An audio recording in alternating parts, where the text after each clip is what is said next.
E aí pessoal, aqui quem fala com vocês é o Lúcio, senador para mais um vídeo. E as DLCs de Ordem Paranormal Enigma do Medo, o que aconteceram? Elas existem ainda ou não? Vamos falar disso nesse vídeo, tá bom pessoal?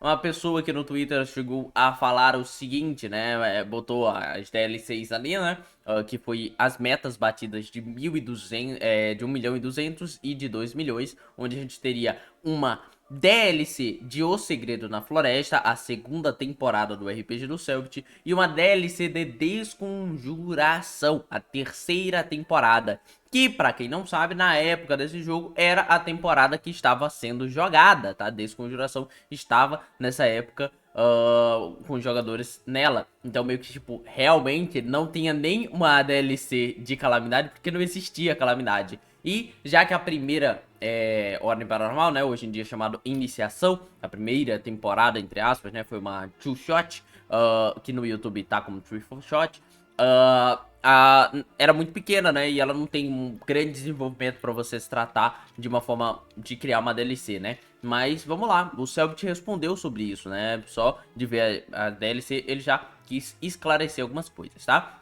Lembrando, é claro, que o jogo custou mais de 2 milhões, tá? Claramente, essa DLC não se pagou. 600 mil reais não se pagou, tá?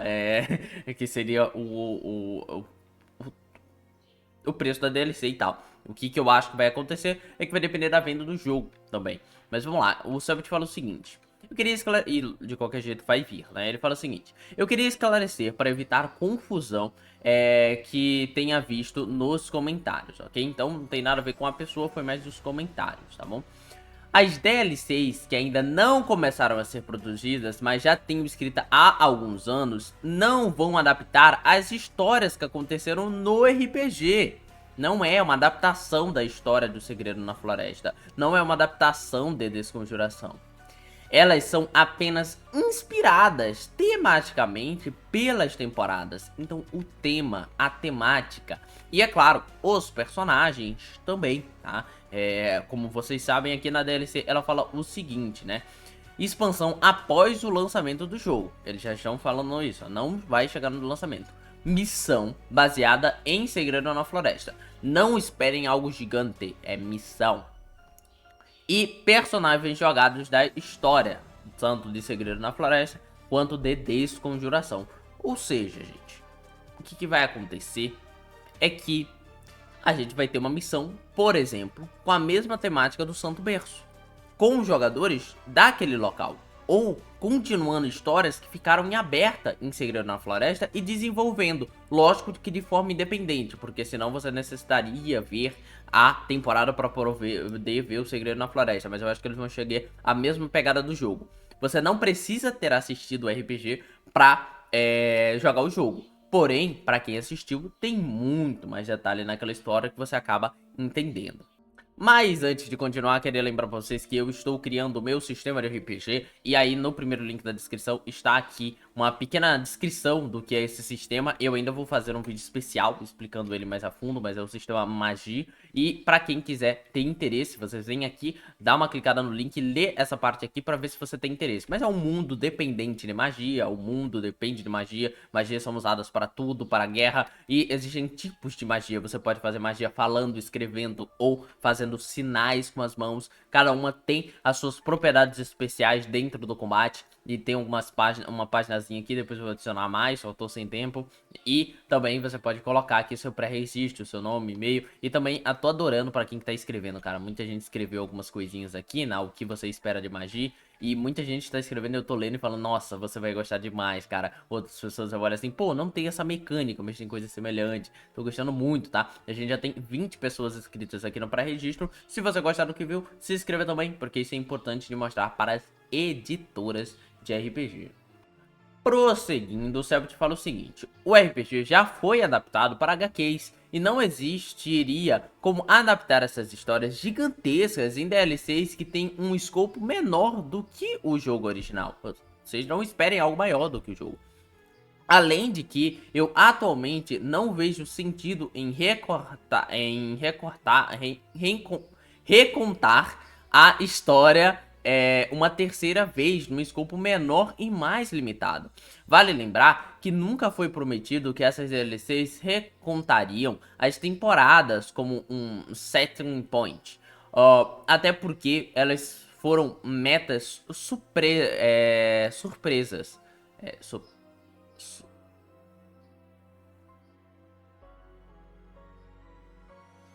Metas surpresas que só foram reveladas depois que foram atingidas.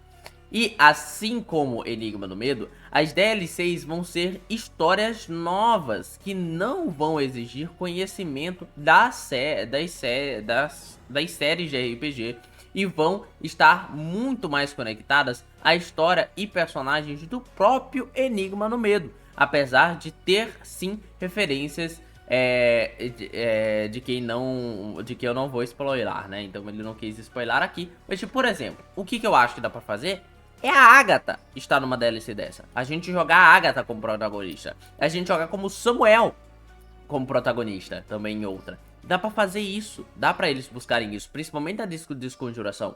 Ou seja, eles exploram personagens do jogo. Na de Segredo na Floresta, a gente pode ver o Veríssimo, o que ele estava fazendo durante Segredo na Floresta, ou indo explorar uma ruína do Santo Berço ou de outro Santo Berço antigo. Então, como ele fala, é explorar personagens do jogo também. E quando ele fala personagens do jogo, eu também penso, não vou dar spoiler aqui, mas a gente sabe que tem o outro final. Quem que está no outro final, gente? Lembra das palavras que a gente ouve. Não quero spoiler aqui, mas pra quem viu, sabe? São a última frase praticamente, depois que você zera, a última frase que aparece quando eles estão conversando. Talvez outro personagem esteja agindo, outro personagem que a gente viu explorando os locais. Então, gente, muito legal essa ideia. Não é fazer. Também estão dando ideias interessantes, como tipo assim, trazer um Gal, por exemplo. Trazer um Gal seria interessante também, uma DLC de Desconjuração sendo Gal. Não sei se ele estaria, porque aí é explorar a história do Desconjuração, né? E não necessariamente dos personagens de Enigma do Medo. Como ele fala assim, mais conectadas à história e personagens do próprio Enigma do Medo. Claro, terão personagens jogáveis dessa série. Então talvez a gente tenha o Gal em Ordem Paranormal da Desconjuração da DLC. Talvez a gente tenha a Liz em O Segredo na Floresta, que eu acho que é uma das que mais se encaixa. Ou outros personagens, já que tá em plural, a gente pode pensar dois personagens para cada uma, por exemplo, tá? Não pense em algo super elaborado para cada um. Tipo, o Gal poderia seu personagem combatente em Desconjuração e a Liz em Desconjuração também, como sendo o personagem da DLC de Desconjuração, sendo o personagem de papel mais Mia. Mas aí a Mia e o Veríssimo e os personagens de Enigma do Medo precisam também ser desenvolvidos nessa DLC. Então, vamos pensar sempre desse jeito, tá bom? As expectativas abaixo, eu acho que um pouquinho, para quem queria ver uma história focada nos personagens de Segredo na Ilha, ou nos personagens de Segredo na Floresta, ou nos personagens de Desconjuração, sendo uma continuação, um pedaço aberto da história. Mas quando ele fala aqui que a gente terá que aprofundar ali histórias dos próprios personagens de Enigma do Medo, me dá uma desconectada, mas pensando no outro final, eu animo, tá bom? Então é isso, nos vemos mais nas DLCs aqui, falou que vocês foi o Lúcio, o Senador, e também nos próximos vídeos. E não se esqueçam de Média DNX, segundo o link na descrição aí, tá? Ele está fazendo o ST de RPG, você consegue assinar por R$ 5 e conseguir por semana 2 trilhas sonoras, uma de combate e outra de investigação. Quem falou que vocês foi o Senador, e fui.